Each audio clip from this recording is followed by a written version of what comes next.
et je suis polygame. Alors, de retour sans un sou, parce que oui, ça coûte cher la culture dans ces pays là-bas, surtout à forte dose, j'ai décidé, non, tous les musées, enfin, j'ai décidé d'ouvrir un restaurant. Super idée. Ma meilleure et de loin. Alors comment j'ai eu cette idée?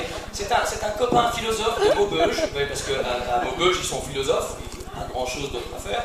Si un jour vous allez à Maubeuge, enfin pour y aller il faut se perdre. Donc si un jour vous vous perdez à Maubeuge, vous rentrez dans un bar et il y a un mec au fond à l'angle, en général c'est le philosophe.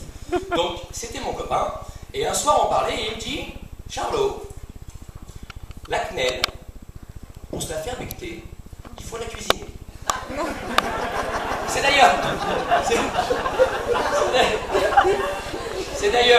d'ailleurs le même qui avait dit, quelques années auparavant, pour tirer souvent, tire le tout venant.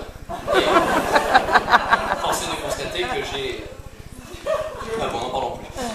Et c'est son père, qui est lui-même trapéziste dentaire à Maubeuge, c'est un métier qui est en disparition, d'accord, qui avait inventé une phrase qui avait été reprise, qui a été reprise après par un célèbre sport populaire, qui avait dit boule de vent, boule d'argent, du très grand Mendes, du très très grand Mendes. Donc revenons au restaurant, si vous le voulez bien. Ça faisait pas 15 jours que j'avais ouvert, que je ne savais pas plus si j'étais dans un club échangiste ou dans un restaurant. Monsieur, vous prendrez quoi, un plat du jour? Oui, très bien, vous mettrez la brune au bar et la blonde sur la table. Très bien, merci, pas de problème. Oh, les copains, on peut le dire maintenant, on a bien rigolé. Non, on a bien rigolé. Et vous inquiétez pas, il n'y a pas de problème, il y a prescription, vous partirez pas avec les menottes. Au pire, ils viendront lundi matin à 6h30, c'est l'heure à laquelle vous amenez les gosses à l'école, pas de souci. Hein? Non, on s'est bien marré. Avec les gonzesses, on a bien rigolé. Attention les filles, n'allez pas dire ce que j'ai dit, n'allez pas dire. Je ne suis pas un salaud. J'adore, c'est quand ça fait une semaine que je répète ça. Chaque fois que je dis je ne suis pas un salaud, je dis mais Charlot, tu leur mens là. Oui, non mais c'est un sketch, Charlot. Oui, mais quand même, tu leur mens. Charlot, tu n'es pas un salaud. Les filles, moi, je les reste. Julien, c'est quoi ce mot de mon triple là que tu m'as mis? Je vais t'en trouver un autre. Les filles, je les aime bien. La preuve que je les aime bien, la dernière, c'est elle qui m'a quitté. Alors en plus, c'est vrai pour l'histoire, donc... Justine... Juliette, pardon, c'est pas...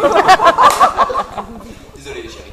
La dernière qui m'a acheté, c'était une fille très bien, elle était de la haute. Pardon, désolé, j'ai confondu avec celle d'avant. Elle était de la haute, et elle m'a dit, Charles-Henri, si tu veux qu'on reste ensemble, il va falloir faire des concessions. Tous les samedis, je la prenais par la main et je l'avais chez Renault, chez Peugeot, chez Citroën. Oh, si c'est pas faire des concessions, ça. Elle a préféré faire un break. Revenons au restaurant. J'aurais dû me douter que j'allais avoir des problèmes, hein, quand même le lait a commencé à arriver en poudre. J'aurais dû me douter. J'aurais dû me douter que j'allais avoir des problèmes quand la femme de ménage qui nettoyait les WC a commencé à revendre les sacs à Spirou. Et 3 semaines après, elle est arrivée en humeur. J'aurais dû m'en douter.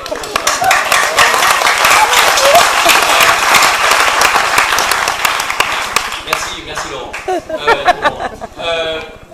Non, j'aurais dû m'en douter. Le juge s'en est douté. Il a été plutôt sympa.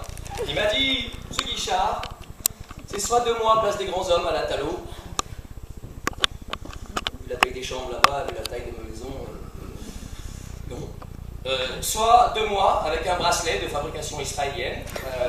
Avec marqué si tu sors, t'exploses. Il m'allait très bien d'ailleurs, bracelet. Je viens de dire, j'ai fait des photos. Vous comprendrez aisément que j'ai choisi la seconde solution. En plus, comme je suis pas un con, je me suis fait tatouer le plan de ma maison dans le dos. Comme ça, je pouvais me casser ni vu ni conne surtout pendant mes heures de sortie, hein, parce que courageux, mais pas vraiment téméraire. Alors, depuis, je suis devenu un mec bien.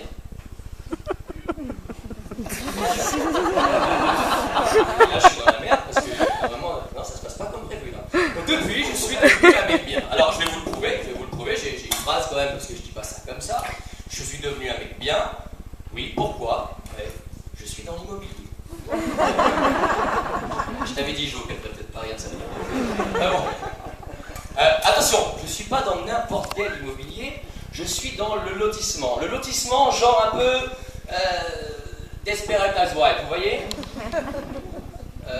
La semaine dernière, j'ai vendu à une brie. Mais moi, je l'appelle comme ça à cause de l'odeur. Donc, on a des Gabriel et des Suzanne. Sauf que nous, ça s'écrit pas pareil. D'ailleurs, ça se voit au niveau de vêtements. Enfin, Dieu me garde, j'ai jamais vendu d'appartement à un aveugle. Ah si, on a fait ça aussi. Bon, enfin écoutez, pour terminer cette tranche de vie qui aura duré 40 ans, le plus beau restant à venir, si j'avais une phrase à sortir pour résumer tout ça, et si on admet que les voyages forment la jeunesse et que les erreurs font les adultes, alors je peux clamer haut et fort, j'ai tiré un trait sur toute la ligne. Merci.